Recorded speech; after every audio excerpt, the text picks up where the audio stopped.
Hi, Mike Pecor here from Long Island Hypnotherapy, www.liphypnosis.com, and Tai Chi of Long Island, www.taichili.com. In this short video, I'd just like to discuss a very interesting topic. That is, it's interesting if you're someone who's into meditation, therapy, spirituality, religion. If you're into any of those type of things, then this topic is certainly something you should investigate on your own, well beyond what's offered here in this brief commentary on this topic, which is the left and the right brain.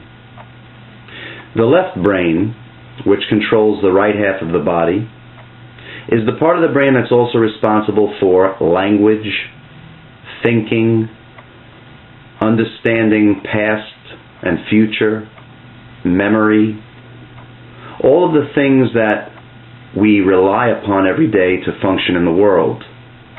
Remembering things, a sense of time.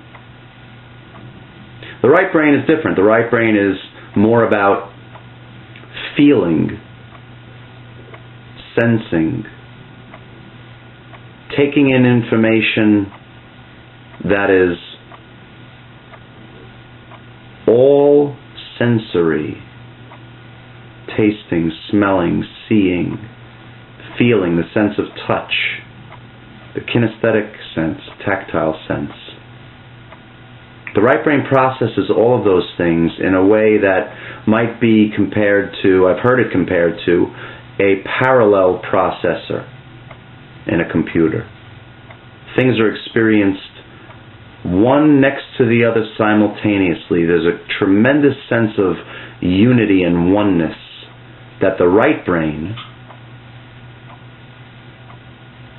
brings into being within the consciousness of a human being.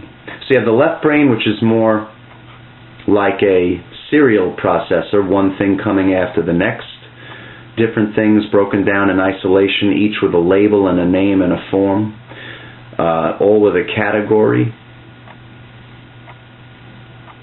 thinking in a way that allows us to make plans, to devise plans, to follow through with plans, to get from one place to the other, to accomplish certain things, to give things a name within language in our thoughts. So we can use those words, those symbols for things in a way that is useful in terms of communication and for our own organization internally.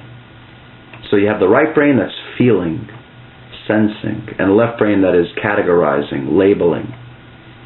Many people suffer from an overuse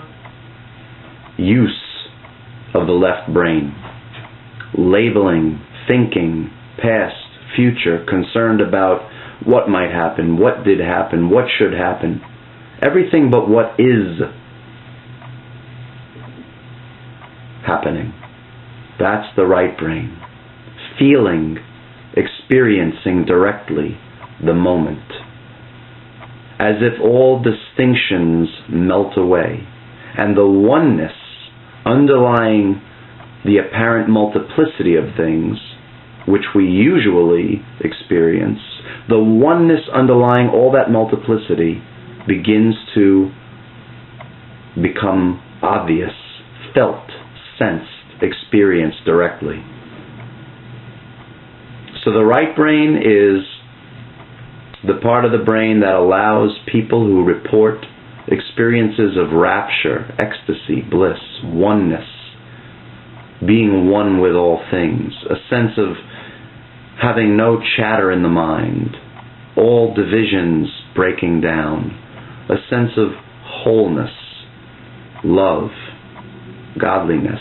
All of these experiences, these senses, these occurrences take place through the right brain.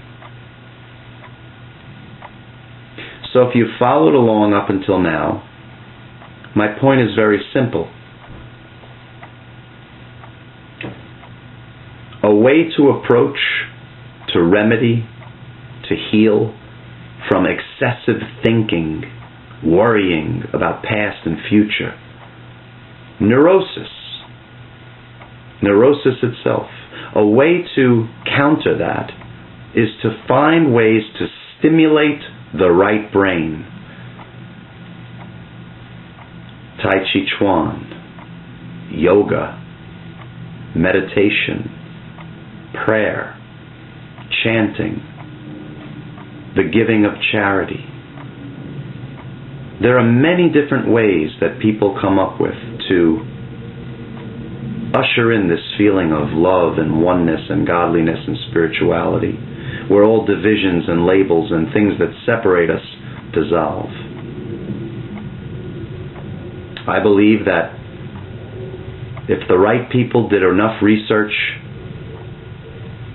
in the right direction, we could discover one day very scientifically based ways of stimulating the right brain safely, productively, to overcome what to me seems like an epidemic of overuse of the left brain, overuse of linear thinking, labeling, separating, categorizing. The root of this overuse of the left brain, the root of this overuse of thinking, I believe to be, to my mind, it seems quite clear, as J. Krishnamurti pointed out over and over and over again in so many different ways. The fear of ending, the mind's fear of